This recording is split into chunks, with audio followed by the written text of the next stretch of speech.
today in this lecture we will discuss about chemical formula. आज के इस lecture में हम केमिकल फार्मूला के बारे में डिस्कस करेंगे and types of chemical formula. ठीक है, तो देखिए सबसे पहले हम आपको बताते हैं केमिकल फार्मूला क्या होता है. कहता तो chemical formula the abbreviative representation of an element और compound is called the chemical formula of the element or compounds. क्या कहते हैं? The abbreviated representation of an element or compounds is called the chemical formula of the compounds and elements.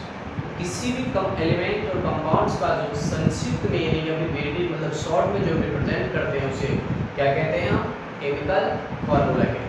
क्या कहते हैं उसे? Chemical formula. और in other way आप उसे the chemical formula of A compound represent one molecules of the given compound in term of symbol of various elements along with the numbers indicating the atoms of corresponding elements present in it. तो क्या होता है? कहते देखिए an element is represented by a particular symbol containing one or two alphabetical letters होता है. ठीक है, तो देखिए क्या हुआ कि chemical formula of A compound represent one molecules of the given compounds in term of symbol और वेरियस एलिमेंट्स. देखिए क्या होता है, आपने क्या देखा, एक जो फार्मूला केमिकल फार्मूला होता है it is the represent the one molecules of A given compounds. Chemical formula represent the one molecules of given compounds, यानी जो कंपाउंड्स दिया गया है उसके एक मॉलिक्यूल्स को रिप्रेजेंट करता है chemical formula. By the chemical formula you can detect the how many numbers of atoms of elements present in these molecules. यानी इस molecules में कोई भी atoms element का कितने atoms present है ये चीज हम chemical formula के द्वारा पता कर सकते हैं. Like example see here. These जैसे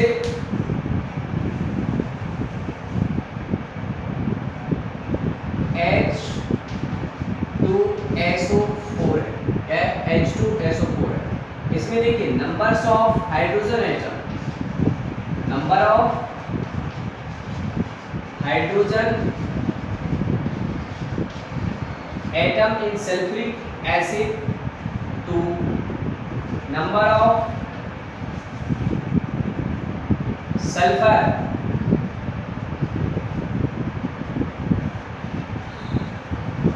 atom 1, number of oxygen atom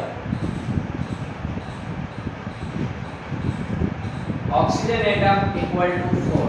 तो देखिए ये जो है it is symbolic representation of sulphuric acid. ये क्या है? Symbolic representation. जैसा कि मैंने बताया आपको फार्मूला क्या होता है केमिकल फार्मूला, किसी भी एलिमेंट या यौगिक को संक्षिप्त में यानी कि शॉर्ट में जो रिप्रेजेंट करते हैं वही केमिकल फार्मूला होता है. तो सल्फ्यूरिक एसिड और केमिकल फार्मूला के द्वारा हमें ये पता चल जाता है कि उस कंपाउंड्स में कौन से एलिमेंट्स के कितने एटम. जैसे हाइड्रोजन का इसमें कितने एटम है? 2 atom. Numbers of sulphur atoms 1 है, नंबर ऑफ ऑक्सीजन एटम 4 है.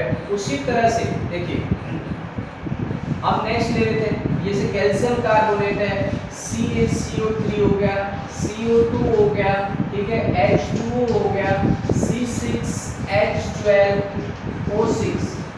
ये कैल्शियम कार्बोनेट में एक एटम कैल्शियम का होता है, 1 कार्बन का होता है और 3 एटम्स जो होते हैं ऑक्सीजन का होता है. वाटर में आपको 2 एटम्स हाइड्रोजन का होता है, 1 ऑक्सीजन का होता है. उसी तरह से ग्लूकोज में जो होता है 6 एटम जो होते हैं कार्बन के होते हैं और 12 एटम जो होते हैं हाइड्रोजन का होता है और 6 जो होता है ऑक्सीजन का. उसी कार्बन डाइऑक्साइड है जिसमें 1 कार्बन एटम्स होते हैं और 2 ऑक्सीजन एटम्स होते हैं.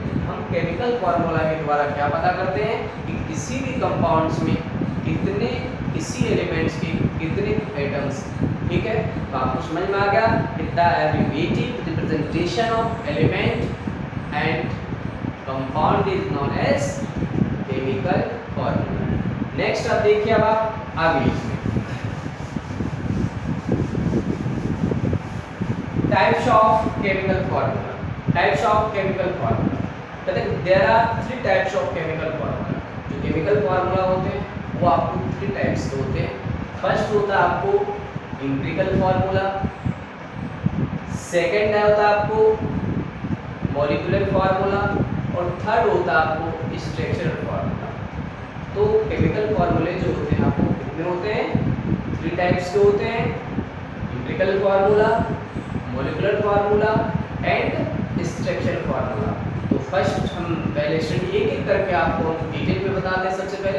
और देखिए अब पहला हम लेते हैं एम्पिरिकल फार्मूला। तो देखिए एम्पिरिकल फार्मूला क्या होता है, ठीक है। एम्पिरिकल फार्मूला देखिए, empirical formula, this formula give the simple whole number ratio of different types of atom present in one molecules of the compounds, ठीक है। तो देखिए ये जो आपको एम्पिरिकल फार्मूला होता है ये इस चीज को रिप्रेजेंट करता है कि किसी भी कंपाउंड्स में किसी भी एटम्स यानी कि जो कंपाउंड्स फार्मूला है उसके एक सिंपल नंबर्स के रेशियो को रिप्रेजेंट करता है। जैसे मान लीजिए बेंजीन है, the empirical formula of benzene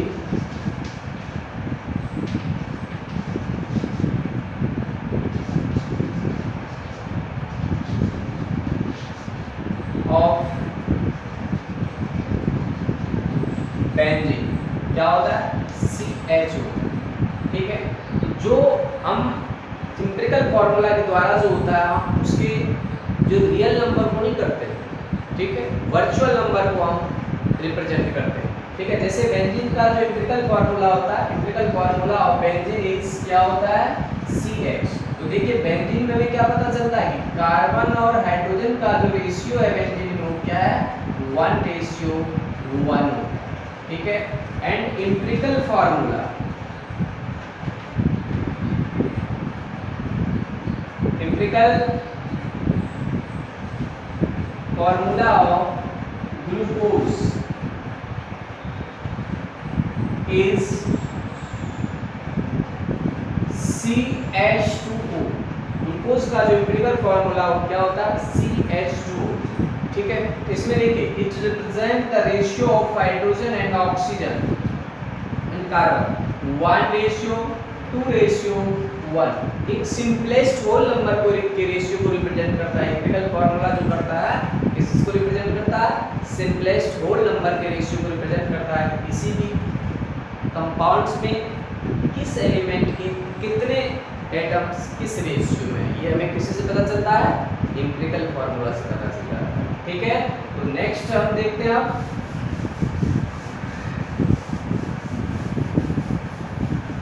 अगला देखिए हमारा क्या है? Molecular formula. क्या है? मॉलिक्यूलर फार्मूला, ठीक है।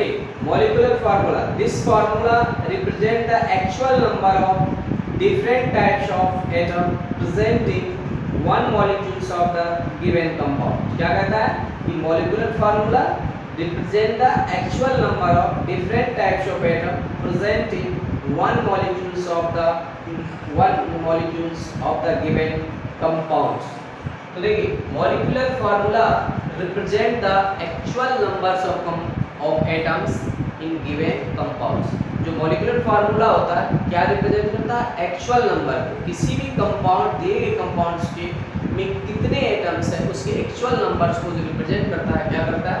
मॉलिक्यूलर फार्मूला से हमें पता चल जाता है। जैसे देखिए मॉलिक्यूलर फार्मूला ऑफ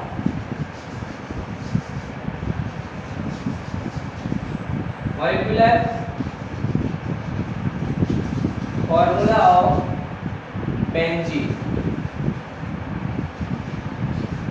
देखिए बेंजीन का क्या होता है?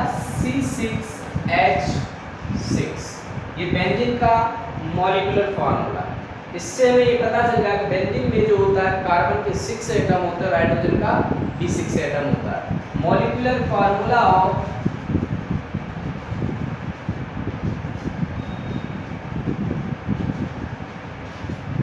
ग्लूकोज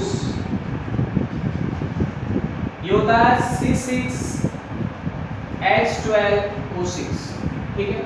ग्लूकोज का मॉलिक्यूलर फार्मूला क्या होता है? ये और आपने देखा होगा कि ठीक इसका एम्पिरिकल फॉर्मूला क्या था, CH2O, ये था एम्पिरिकल फॉर्मूला।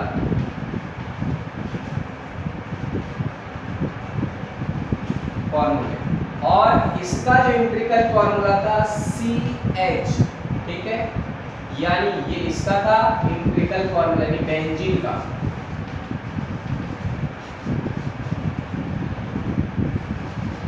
ये होगा बेंजीन का एम्पिरिकल फॉर्मूला, यानी CH जो है बेंजीन का एम्पिरिकल था और मॉलिक्यूलर फॉर्मूला ये होगा। उसी तरह से ग्लूकोज का क्या होता है, ये होगा। देखिए ये क्या करता है, एक सिंपलेस्ट होल नंबर रेशियो को रिप्रेजेंट करता है और ये एक्चुअल नंबर्स का जो रेशियो होता है उससे उसको रिप्रेजेंट करता है। जो एम्पिरिकल मॉलिक्यूलर फॉर्मूला से इस चीज का पता चलता है कि वास्तविक नंबर यानी कि एक्चुअल नंबर क्या है एटम का उस कंपाउंड से, ठीक है। तो अब आप देखिए नेक्स्ट है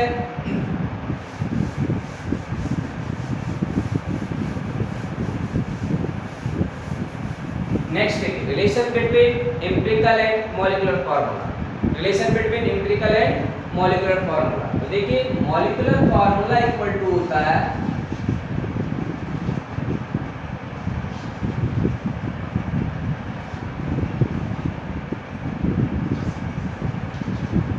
formula equal to empirical formula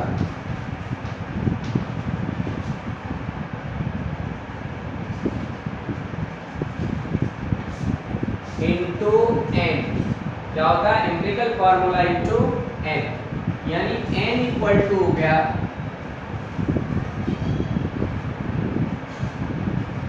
molecular mass upon empirical mass. जैसे देखिए मॉलिक्यूलर मास, ग्लूकोज का आपने लिया, ग्लूकोज का एम्पिरिकल फार्मूला जो होता है CH होता है और मॉलिक्यूलर होगा CH2O और C12O6 होगा। ग्लूकोज का जो एम्पिरिकल फार्मूला ये होगा। तो देखिए एम्पिरिकल मास यानी एम्पिरिकल मास ऑफ ग्लूकोज जो होता है इसका क्या होगा, देखिए 12 प्लस 2 इंटू 1 प्लस 16, कितना हो गया। ये जो ग्लूकोज हो गया कितना हो गया इसका आपको, क्योंकि कार्बन का 12 होता है, हाइड्रोजन का 1 होता है, तो 2 हाइड्रोजन है इसलिए हमने 2 लिया है, 2 इंटू 1 हो गया। और ऑक्सीजन इतना, इसका जो हो गया आपको कितना हो गया, यानी 30 हो गया, 30 ग्राम। और इसका मॉलिक्यूलर मास जो होगा, मॉलिक्यूलर मास ऑफ ग्लूकोज ये हो गया 12 into 6 plus 12 into 1 plus 16 into 6, यानी 72 प्लस 12 प्लस 96, यानी 180 हो गया। कितना हो गया, 180 हो गया। तो देखिए n का वैल्यू क्या हो जाएगा इसमें, अगर हम रखते हैं यहाँ, तो जैसे यहाँ पर हो जाएगा 180 अपॉन 30, कितना होगा 30, कट गया ये 6 आ गया n का वैल्यू। अब आप जैसे देखिए तो मॉलिक्यूलर फॉर्मूला,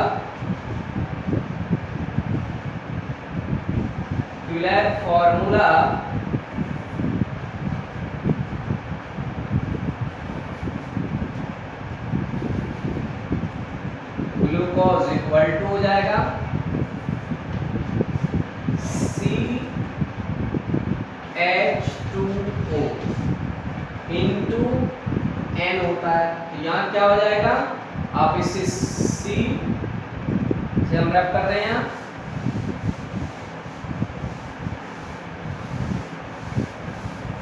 देखिए ग्लूकोज का हो जाएगा CH2O, इसमें इंटू 6 कर देंगे तो ये हो जाएगा C6H12O6। ये किसका फॉर्मूला हो गया, ग्लूकोज का जो है मॉलिक्यूलर फॉर्मूला क्या होगा, C6H12O6, ठीक है। अब आप देखिए नेक्स्ट,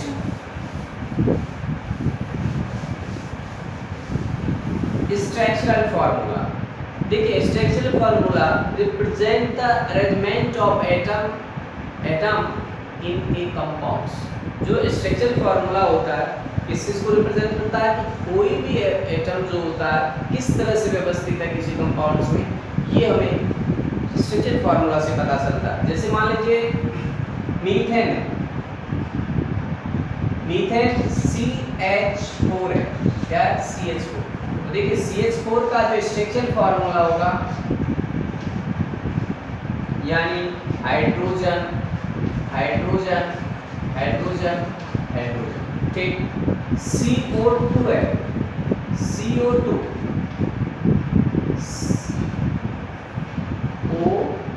OCO, ठीक। उसी तरह से C2H2,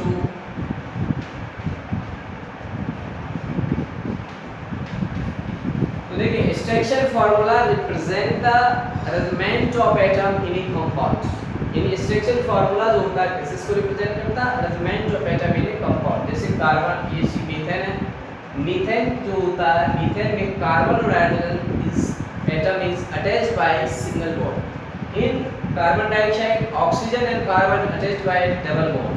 एंड इन एसिटिलीन, जो एसिटिलीन है उसमें carbon is attached with carbon by single bond and carbon is attached by triple bond। Carbon carbon जो उसमें अटैच्ड होता है ट्रिपल बॉन्ड के द्वारा होता है। तो हमें इस तरह से पता चलता है कि सिंगल बॉन्ड से अटैच्ड है, ट्रिपल बॉन्ड से अटैच्ड है, ठीक है। ये हमें किसी से पता चलता है, स्ट्रक्चरल फार्मूला के द्वारा पता चलता है, ठीक है। तो आज के लिए इतना ही, और अगर आपने हमारे चैनल को अब तक सब्सक्राइब नहीं किया तो सब्सक्राइब करिए, लाइक करिए और अपने दोस्तों के साथ शेयर भी करिए।